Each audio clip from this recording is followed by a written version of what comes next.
السلام علیکم دوستو، آج کی کہانی کا نام ہے ہیرا پھیری۔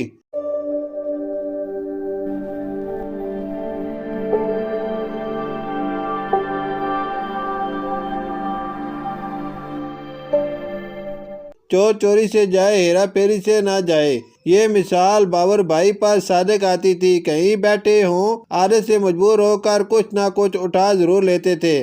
محلے کے ایک درزی کے پاس بیٹھنے لگے تو بٹن، دھاگے اور سوئیاں غائب کرنا شروع کر دیں۔ گھر لا کر جمع کرنے لگے۔ انور درزی کو پتہ چلو تو پرانی تعلقداری کا لحاظ کرتے ہوئے کہا تو کچھ نہیں، لیکن دکان سے فارغ کر دیا۔ پھر کسی کارخانے میں کام کرنے لگے۔ چند دن محتاط رہے، خود کو بامشکل تمام روکے رکھا، مگر بالآخر ہاتھ کی صفائی دکھانے لگے۔ پہلے کپڑوں کے چھوٹے ٹکڑے، پھر بڑے ٹکڑوں پر ہاتھ صاف کرنے لگے۔ بیوی نے ہر چند منع کیا، کیوں نیک کمائی کو خراب کرنے کا کام کر رہے ہو، اچھی بھلی روزی سے جاؤ گے، مالکوں کو پتہ چلا تو نکالنے میں دیر نہیں لگائیں گے۔ بیوی نے بارہا سمجھایا، امیر کبیر سیٹھ لوگ ہیں، یہ لوگ چھوٹے دل کے نہیں ہوتے، بھلا انہیں معمولی باتوں کی کیا پرواہ، یوں بھی چھوٹے چھوٹے کپڑوں سے کیا بنتا ہے بھلا۔ وہ لاپرواہی سے بولے، اگر کچھ نہیں بنتا تو چھوڑ کیوں نہیں دیتے یہ حرکتیں۔ بیوی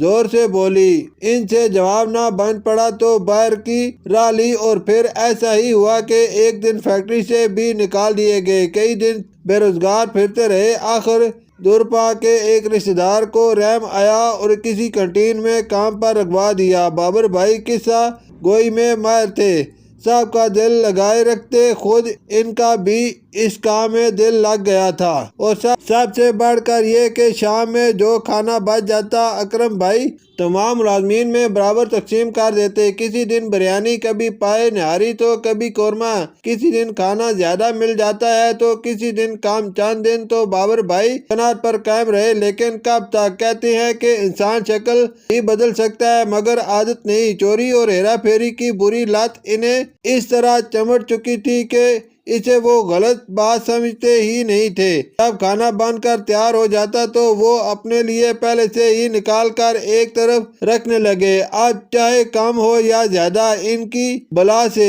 انہیں تو اپنے حصے سے غرض تھی۔ آہستہ آہستہ گھی مرچ مسالوں میں بھی ڈنڈی مارنے لگے۔ اکرم بھائی کو پہلے تو شک ہوا، پھر بنظر آئیز انہوں نے سب کا جائزہ لیا، اور آخرکار باور بھائی پر ان کو یقین پختہ ہو گیا۔ یہاں بھی لحاظ مروت آڑے آیا۔ اکرم بھائی چاہتے تو رنگے ہاتھوں پکڑ کر ذلیل کر سکتے تھے، لیکن انہیں سبق سکھانے کے لیے انہوں نے انوکھا طریقہ اختیار کیا۔ ہاں بھائی عمران بیٹا، باور بھائی کے لیے ذرا گرما گرم بریانی تو لے آؤ۔ باور بھائی کے کندھے پر ہاتھ رکھ کر انہوں نے قریب بٹھا لیا۔ حمزہ بیٹا، سلاد اور رائتہ بھی لے آؤ۔ باور بھائی حیران سے بیٹھے تھے، اگرچہ اکرم بھائی کا یہ رویہ تمام ملازمین کے ساتھ اچھا تھا، لیکن آج وہ ان پر خصوصی مہربان تھے۔ ایک پلیٹ بریانی انہوں نے اکرم بھائی کے اصرار پر جھکتے جھکتے ختم کی۔ پلیٹ صاف کر کے رکھ ہی رہے تھے کہ دوسری پلیٹ سامنے دھر دی۔ باور صاحب اور کھائیں، اکرم بھائی نے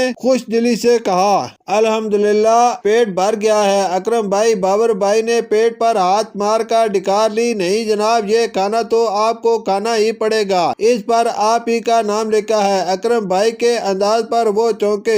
دوسری پلیٹ بڑی مشکل سے ختم کی، جو مقدار میں بھی زیادہ تھی۔ لڑکے کن آنکھوں سے باور بھائی کو دیکھ رہے تھے۔ پانی انہوں نے پانی مانگا، پانی نہیں، آج صرف کھانا ملے گا۔ اکرم بھائی کے ہونٹوں سے مسکراہٹ غائب ہو چکی تھی۔ عمران تیسری پلیٹ لیے سر پر کھڑا تھا، اس کے چہرے پر شرارت ناچ رہی تھی۔ نہیں نہیں اکرم بھائی، اب گنجائش نہیں ہے۔ باور بھائی ہکلائے، آپ کو کھانا پڑے گا۔ باور بھائی، اکرم بھائی نے دیدے گھمائے، خدا قسم صرف ایک پلیٹ کی گنجائش تھی، آپ کے کہنے پر دوسری بھی کھا چکا، مگر اب دان پان سے باور بھائی رو دینے کو تھے۔ اللہ کے بندے، جب انسان کی ضرورت محدود ہے وہ لالچ کیوں کرتا ہے، کیوں اپنا اعتبار ختم کرتا ہے؟ اکرم بھائی تیزی سے بولے، میری توبہ، مجھے معاف کر دیں اکرم بھائی۔ انہوں نے فوراً کانوں کو ہاتھ لگائے، اگر آئندہ ایسی حرکت کروں تو جو چور کی سزا وہ میری سزا۔ ان کی بات سن کر لڑکے ہنسنے لگے۔ ان کے انداز پر اکرم بھائی بھی